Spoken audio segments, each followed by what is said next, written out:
बहुत दुखी रहने लगी। कुछ समय बाद घर बेचकर दूसरी बहन की शादी भी हो गई। अब तो रोज ही बंटी और टुनटुनी के बीच में लड़ाई रहने लगी। एक दिन बेरोजगारी से तंग आकर बंटी ने आत्महत्या कर ली। बहुत अच्छे भी थे, मगर एक दिन पता चला कि बंटी की नौकरी छूट गई। सारे सपने हवा हो गए। अब हम क्या करें बंटी, कहाँ से खर्चा चलेगा?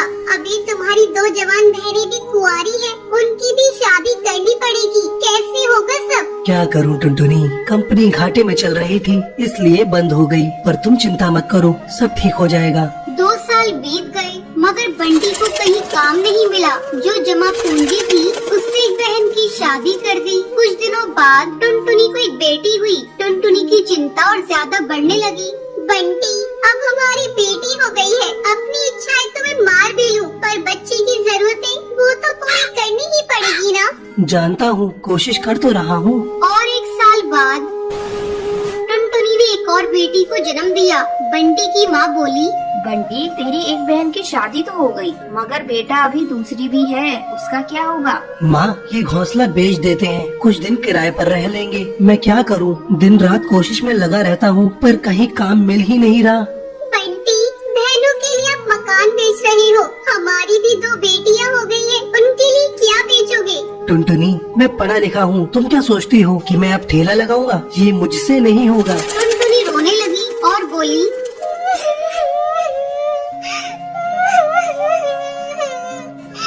तो क्या मैं अपने बच्चों के लिए 10 रुपए के अनाज के लिए भी तरसती रहूं? दोनों बच्चियां दाने के लिए रोती रहती हैं। क्या पानी से उनका पेट भरती रहूं? जब तक कोई नौकरी नहीं मिलती तब तक तो कुछ कर ही सकते हो, या मुझे ही काम करना पड़ेगा? नहीं, हमारे घर की बहू बेटी बाहर काम नहीं टुनटुनी करती। बहुत दुखी रहने लगी। कुछ समय बाद घर बेचकर दूसरी बहन की शादी भी हो गई। अब तो रोज ही बंटी और टुनटुनी के बीच में लड़ाई रहने लगी। एक दिन बेरोजगारी से तंग आकर बंटी ने आत्महत्या की। सारे सपने टूट गए।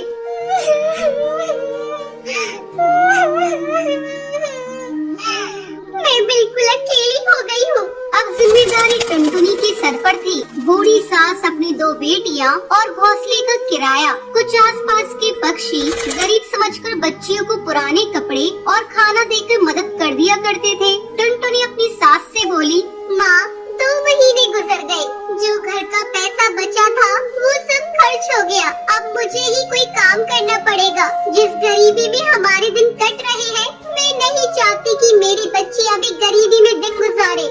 मगर तू करेगी क्या बहू? अपना कुछ काम करने के लिए पैसे भी तो चाहिए।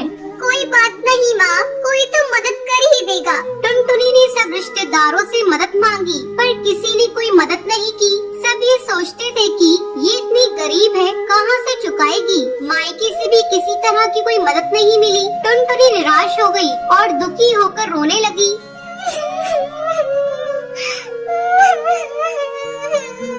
मैं अपने बच्चों को भूखा नहीं मरने दूंगी, कुछ ना कुछ करूंगी, पर इतने पैसों में क्या काम करूं? एक दिन उसे उसके ही जंगल का एक चिड़ा गोलू मिला। वो टुनटुनी की शादी से पहले टुनटुनी को बहुत पसंद करता था, लेकिन उससे कभी कुछ कह नहीं पाया था। अरे टुनटुनी, कैसे हो तुम? और यहाँ कैसे? और ये क्या हाल बना रखा है तुमने अपना? गोलू, मैं ठीक हूँ, यहाँ पास में ही मैं किराए पर रहती हूँ। मगर पति तो नौकरी करते थे, फिर किराए पर कैसे?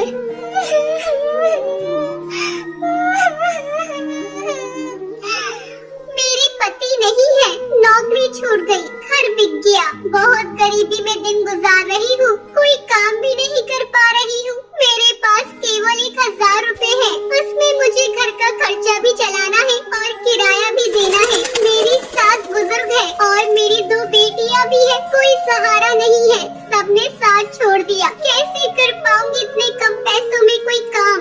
इतनी चिंता मत करो टुनटुनी, तुम चलो मेरे साथ। गोलू उसे चूड़ियों की थोक रेट वाली दुकान पर ले गया। ये मेरी ही दुकान है टुनटुनी, फ्री में देकर तुम्हारे आत्मसम्मान को ठेस नहीं पहुंचाना चाहता, इसलिए ये 1000 रुपए की चूड़ियाँ दे रहा हूँ। बाजार में इनकी कीमत बहुत ज्यादा है, पर मैं तुम्हें ये आधे रेट में दे रहा हूँ। लेकिन तुम इन्हें 20 रुपए दर्जन बेचना। ये बहुत सुंदर चूड़ियाँ हैं, पहले कम बेचना और जैसे ही मुनाफा दिखाई दे 30 रुपए दर्जन बेचना। टुनटुनी बहुत खुश हुई। उसकी सारी परेशानी का हल जो उसे मिल गया था, वो चूड़ियाँ बेचने लगी। चूड़ी ले लो, चूड़ी रंग बिरंगी चूड़ी ले लो,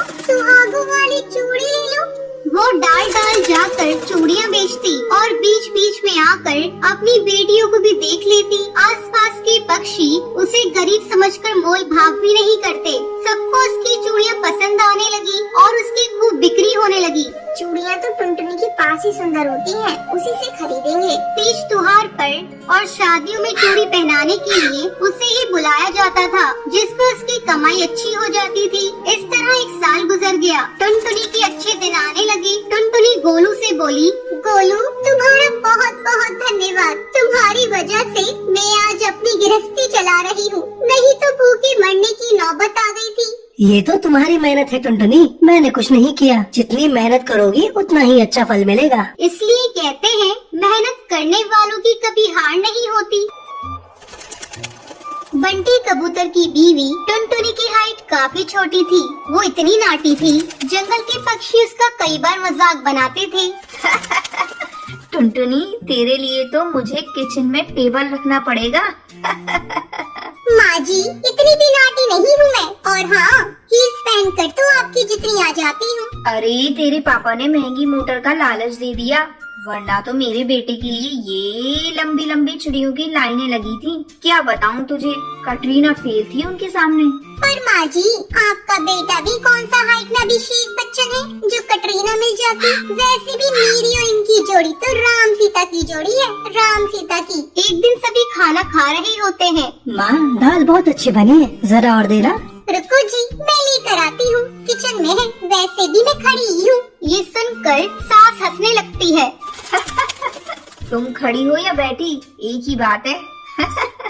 बस कीजिए जी, अभी हील्स नहीं पहनी है मैंने। वैसे भी हील्स पहनती हूँ तो आपके बराबर लगती हूँ। एक दिन टुनटुनी सब्जी लेने बाहर निकलती है तो पड़ोसन कहती है, देखो देखो कितनी नाटी है। रंग तो दिखने में ठीक ठाक था, हाइट भी ठीक ठाक थी, फिर क्या जरूरत थी ऐसी नाटी बहू लाने की। दहेज बहन, दहेज। अंधे हो गए थे पैसों के पीछे, अब करे जग हंसाई।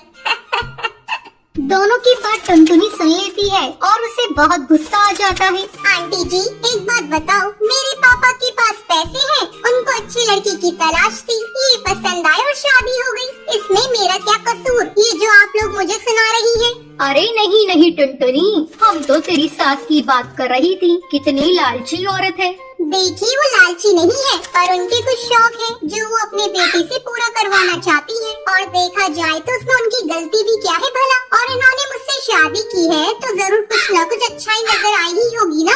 और अब ना मैं आपकी बहू हूँ और ना ही आपके रिश्तेदारों को मुझसे मिलना है। फिर ये बात समझ नहीं आई कि आप इतना परेशान क्यों हो रही है। ये बोलकर टुनटुनी वहाँ से निकल जाती है। टुनटुनी, चलो जल्दी से तैयार हो जाओ, हम लोगों को पार्टी में जाना है। टुनटुनी तैयार होकर पार्टी में जाती है, जहाँ बंटी का दोस्त उससे कहता है, अरे बंटी, तू कितना लकी है यार। तेरी बीवी की हाइट इतनी कम है कि तुझे बच्चे की जरूरत ही नहीं। भाभी बच्ची ऐसी है। और बंटी, अगर मेरी बीवी की हाइट इतनी कम हो तो मैं घर से बाहर निकलूं ही नहीं। कहीं फुदक के कहीं चली गई तो लेने के देने पड़ जाएंगे। सभी टुनटुनी पर हंसने लगते हैं। तभी पार्टी की जगह पर आग लग जाती है। अरे भागो यहाँ से, जल्दी भागो। अरे लेकिन बाहर के दरवाजे पर ही आग है, हम बाहर निकलेंगे तो निकलेंगे कैसे? कोई रास्ता भी नहीं है। अरे रास्ता है ना, अगर कोई सामने वाली खिड़की से बाहर निकल जाए तो सब निकल सकते हैं। तभी टुनटुनी छोटी सी खिड़की से बाहर निकल जाती है और आग बुझा देती है। अरे वाह, भाभी जी ने तो हम सबको बचा लिया। वाह भाई वाह, बीवी हो तो ऐसी, अपने पति ही नहीं यहाँ मौजूद सभी की जान बचा ली है। भाई बंटी, माफ कर देना, तेरी बीवी तो सच में कमाल है।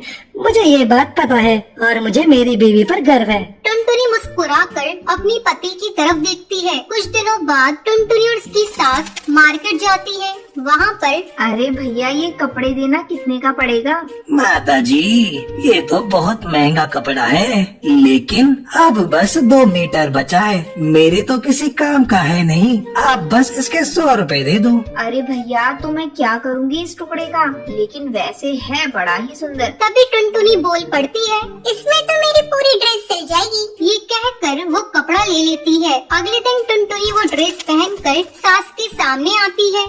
अरे वाह टुनटुनी, ये ड्रेस तो काफी सुंदर लग रही है, बड़ी महंगी होगी ना? अरे कपड़ा तो मैंने ही पसंद किया था, बस पूरा नहीं था तो इसने ले लिया। सिर्फ 200 रुपए की ड्रेस है ये पूरी। देखो माँ जी, नाटी होने के भी कम फायदे नहीं है। जैसे तैसे दिन कट रहे थे। सास और पड़ोसियों का मजाक बनाने का सिलसिला चल ही रहा था। एक दिन मोहल्ले से बहुत जोर जोर से आवाज आती है, हाय रे मैं मर गई। अरे क्या हुआ? देखते हैं तो सभी गड्ढे के सामने भीड़ लगाकर खड़े होते हैं। मेरा बेटा इस गड्ढे में गिर गया। पड़ोसन जोर जोर से रोने लगती है। तभी वहाँ टुनटुनी आ जाती है। रोइए मत, मैं प्रिंस को लेकर आती हूँ। ये बोलकर नाटी सी पतली सी टुनटुनी चिड़िया गड्ढे में घुसकर बच्चे को बाहर ले आती है। तब क्या था, एक बार फिर टुनटुनी के लिए पूरा मोहल्ला तालियां बजाता है। मुझे माफ कर दो टुनटुनी, मैंने तुम्हारी हाइट का कितना मजाक बनाया था। कोई बात नहीं मासी, प्रिंस ठीक है, ये बहुत है। अब वो दिन आता है जब सास टुनटुनी की तारीफ करती है। वाह बहू वाह, तेरी तारीफें सुन सुनकर तो मैं बहुत खुश हो गई। आज तो तूने ये साबित कर दिया समाज में परिंदे रंग रूप लंबाई ऊंचाई से नहीं बल्कि साहस और हौसले से काबिल कहलाता है। मुझे माफ कर देना बेटी।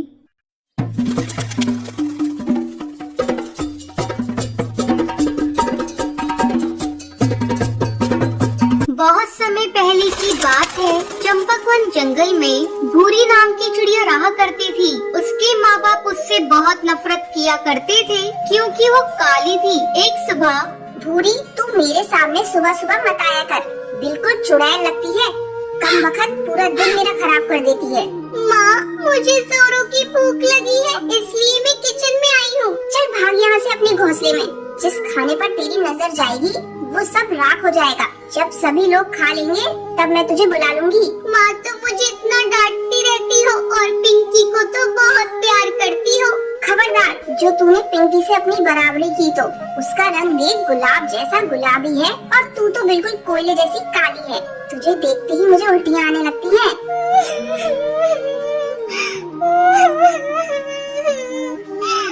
अपनी माँ की कड़वी बातें सुनकर भूरी रोती रोती अपने घोंसले में चली जाती है। जब सभी परिवार के पक्षी खाना खा लेते हैं तब उसकी माँ उसे बुलाती है। अरे करमजली, आकर खा ले और उसके बाद सारे बर्तन धो देना। ठीक है माँ। जब भूरी खाना खाने आती है,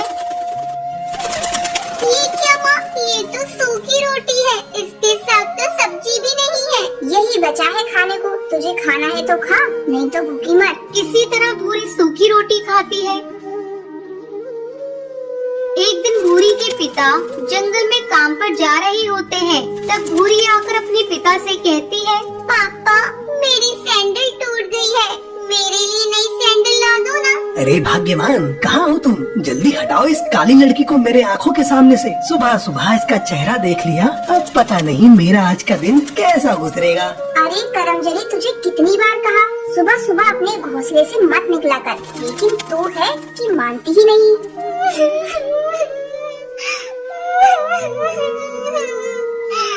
मैं इतनी बुरी हूँ तो मैं ये घर छोड़कर चली जा रही हूँ। हाँ हाँ चली जा, तेरे चले जाने से यहाँ किसी को फर्क नहीं पड़ेगा। कम से कम तुझसे पीछा तो छूट जाएगा।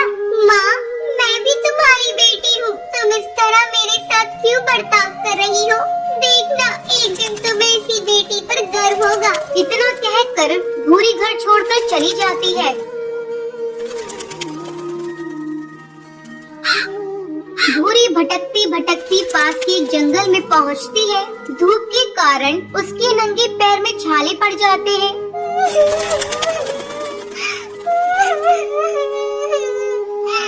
मेरे मम्मी पापा मुझसे बिल्कुल भी प्यार नहीं करते। अच्छा होता मैं मर ही जाती। अब मैं कभी भी अपने घर नहीं जाऊंगी। तभी उसी जंगल से एक जादूगरनी गुजरती है। जब वो भूरी को जंगल में अकेली देखती है तो वो उससे पूछती है, बेटी तुम इस घने जंगल में बैठी क्यों रो रही हो? मुझे बताओ तुम्हें क्या तकलीफ है, शायद मैं तुम्हारी मदद कर सकूं।